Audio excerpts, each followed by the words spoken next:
está aquí en el estudio y me da mucho gusto recibir a Alma Lorena Alonso Valdivia. Ella es presidenta de la Comisión de Paridad e Igualdad de Género del Instituto Estatal Electoral. ¿Lo dije bien? ¿El cargo?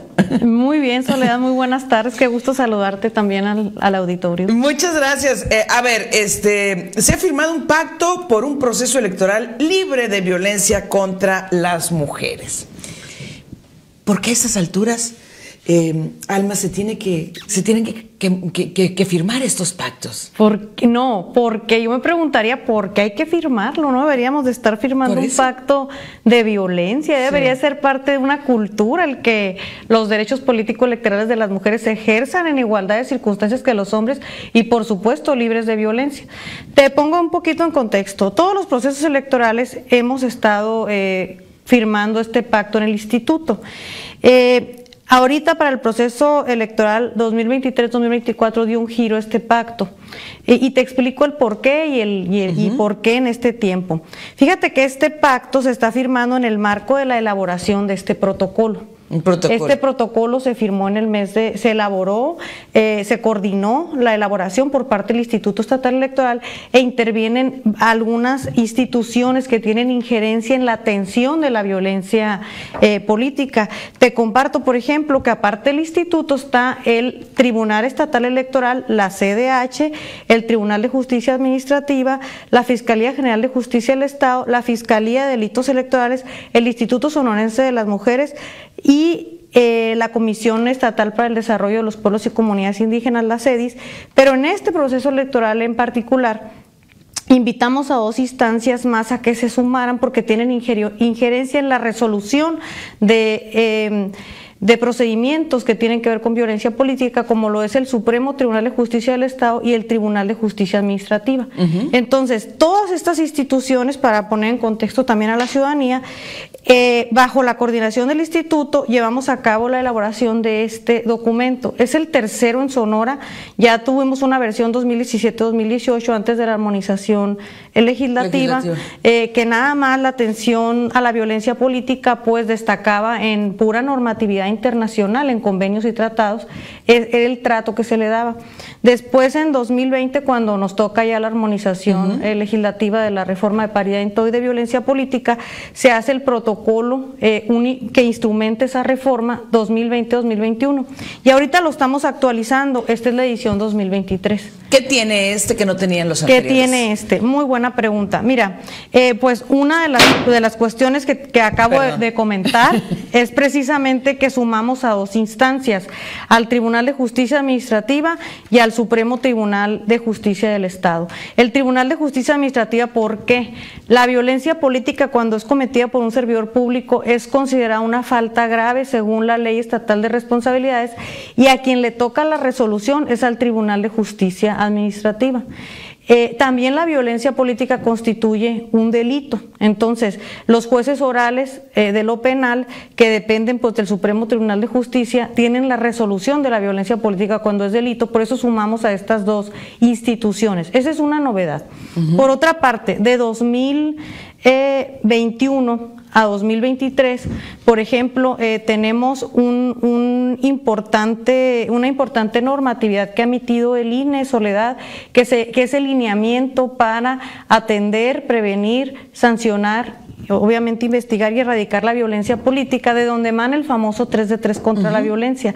Ese no estaba en el anterior protocolo y es una normatividad muy importante porque además obliga a los partidos políticos a que creen sus propias instancias investigadoras, es decir, substanciadoras de las faltas que se cometen al interior de los partidos políticos, y tienen también la resolución y sanción de esos casos los partidos políticos.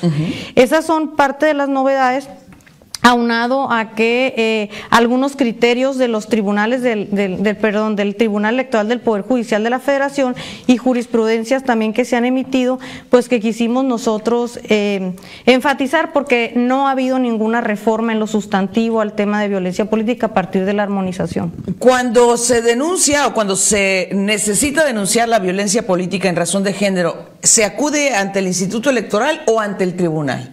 Ante el instituto por la vía electoral. Y después... el tribunal resuelve, es distancial ese procedimiento en lo electoral, pero además la violencia política constituye un delito. Cuando se denuncia hay que denunciarla en la Fiscalía. La Fiscalía puede atender esas denuncias en el Centro de Justicia para Mujeres, en alguno de los CAT, Centros de Atención Temprana, o en la Fiscalía de Delitos Electorales, pero son los jueces orales quienes imponen la sanción en caso de que haya un delito. Bien, en este momento hay ante el instituto y en consecuencia derivado a las otras instancias algunos casos de violencia política en razón de género en Sonora. Ahorita, bueno, te voy a dar el dato histórico. A partir de que se implementó la armonización de 2020 en adelante, tenemos 30 casos. ¿Ya resueltos cuántos? Tenemos resueltos, tenemos 4 en trámite. Es decir, 4 en trámite. Ajá, tenemos 26. Ahorita tenemos 4, digamos, que se están todavía revisando, sustanciando. Ajá. De esos resueltos ya por el tribunal, ahorita en Sonora tenemos el 9º lugar en violencia política con 11 casos, 11 personas sancionadas en Sonora. ¿Dentro de este proceso electoral o a partir de la armonización? A partir de la armonización. 2020? Ajá, a partir de la armonización. Ajá.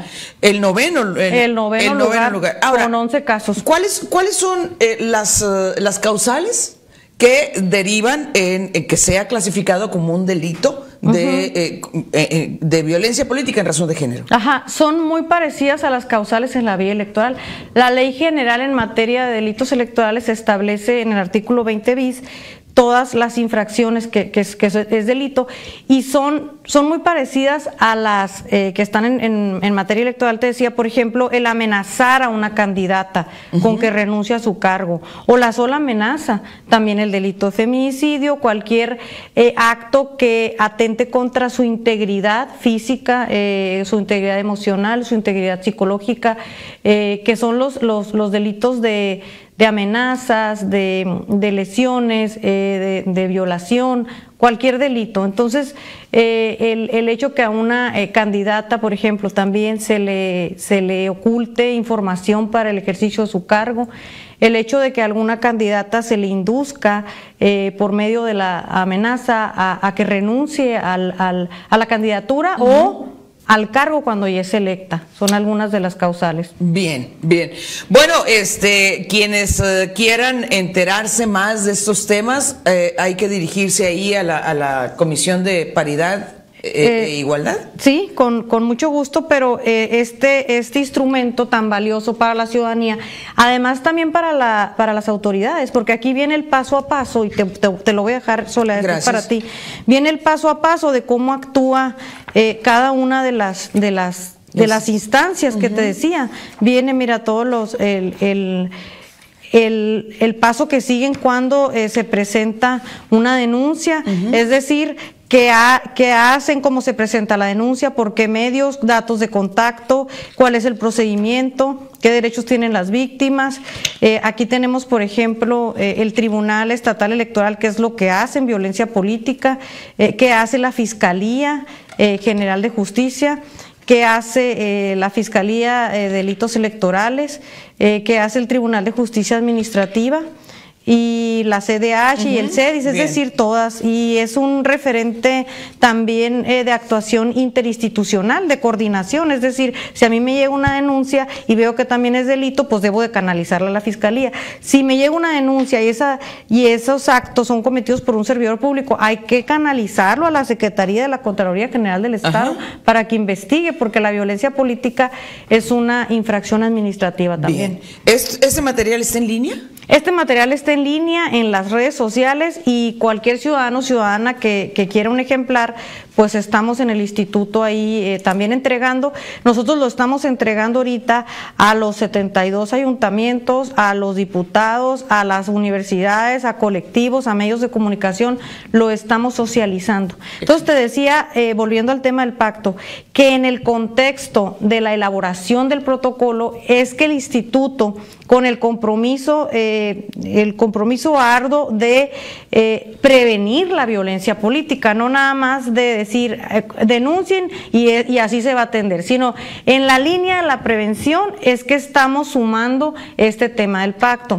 El pacto que es un compromiso también institucional que asume el instituto, que invita a estas 8 instancias que tienen injerencia en la atención de la violencia política. Sumamos al gobierno del Estado, lo firmó también el gobernador, y sumamos a las 10 dirigencias de los partidos políticos. Muy bien, pues hagamos votos porque no sea necesario llega el momento que nos toque ver el momento en que no sea necesario firmar este tipo de documentos, porque ya la convivencia y el respeto está por encima de lo que hoy conocemos como violencia política en razón de género. Gracias, consejera. Gracias, Soledad. Vamos a la pausa, volvemos.